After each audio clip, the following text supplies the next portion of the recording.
Hi there, it's me Amarpal and my team partner is Emil, and this is basically our egg project. As you can see, this is our gripping mechanism and this is our lifting mechanism, which is the scissor lift, and we have the gripper which consists of 3 fingers. So basically, for the introduction, I'm just going to list the components we use for our gripping project. For the first component, we have a bipolar stepper motor which actuates the gripper, as you can see at the bottom. The next, to control the motor, we have a controller that's L298N, which can control 2 stepper motors. Also, we use an Arduino interface. For the lifting mechanism, we use a servo motor.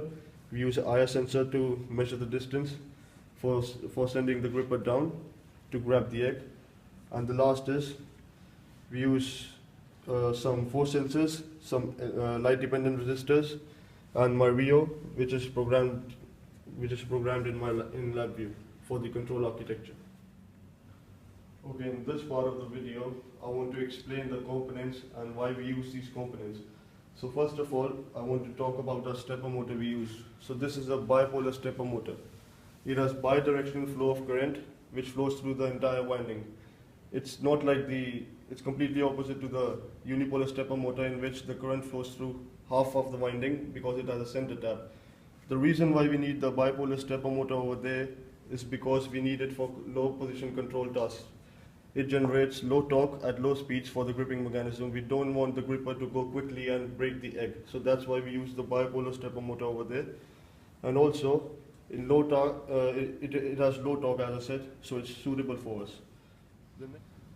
So the next component which I want to talk about in a gripping mechanism is about the servo motor.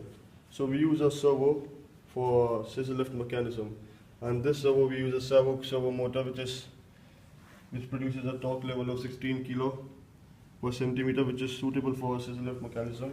And the reason why we're using servo instead of stepper in a scissor lift mechanism is because it has the ability to control the force and the torque levels even at low speeds. So it has the ability to hold the load. We need it to hold the scissor lift, and it's quite a bit of a load over there to hold the load for quite a while, and that's why we use the servo motor. And also, I want to say that this is not modified servo. This servo moves 180 degrees, and which is easier to program. That's why we use the servo motor in a scissor lift mechanism instead of a stepper. Okay, so talking about the components that are left, I want to talk about the controller. This is L298N controller used to control the stepper motor, and it can be used to control 2 stepper motors ranging from 0 to 35 volts. The next is, I want to talk about the IR sensor. We use the IR sensor to measure the distance for the gripper to go down and grab the egg. And to be very preventive, not to break the egg, we use the force sensors over there. As you can see, the force sensor is mounted in one of the fingers of the gripper, and as soon as it grips the egg and is sufficient enough to grab it, the cord stops and it grabs the egg. And the last I want to talk about is the LDR. As you can see over there, that's the light dependent resistance, so as to see that if there's an egg, so give the signal to the other components to go down and grab the egg. So in this part of the video, my partner will explain you the coding architecture of a gripper mechanism. To start the sequence, we're going to use a push button from my Rio.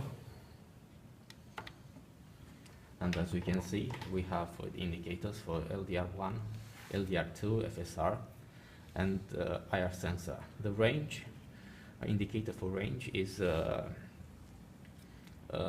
sensor. The range of the servo should work between 40 and 20. 40 is the initial position of the scissor lift, and 20 is the position of scissor lift when the stepper motor should start grab the egg. We approach now the IR sensor, and when it's going to be below 40, servo will start.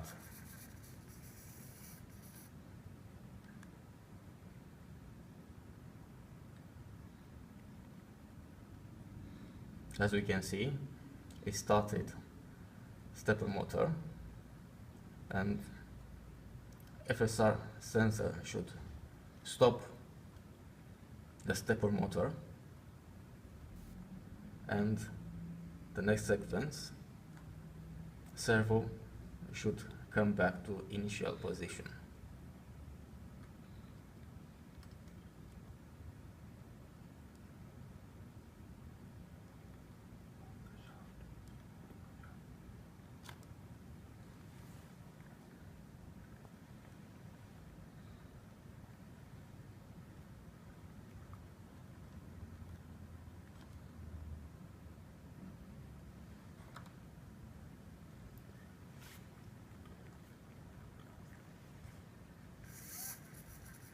As you can see that the FSR started working and the servo retracted to its original position.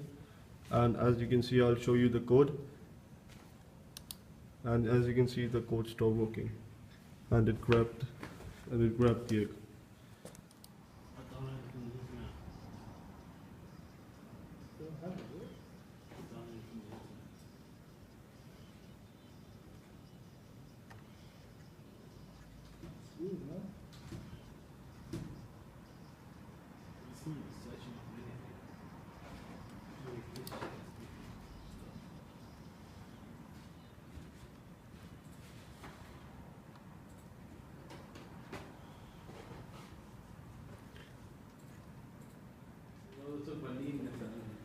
So as you can see that this was a mechanism, and all I want to say is that we failed in some mechanical bits, but we managed to do the proper control task as you can see, as you saw from the video, that each and every component was working properly. We managed to make them work together in sequences.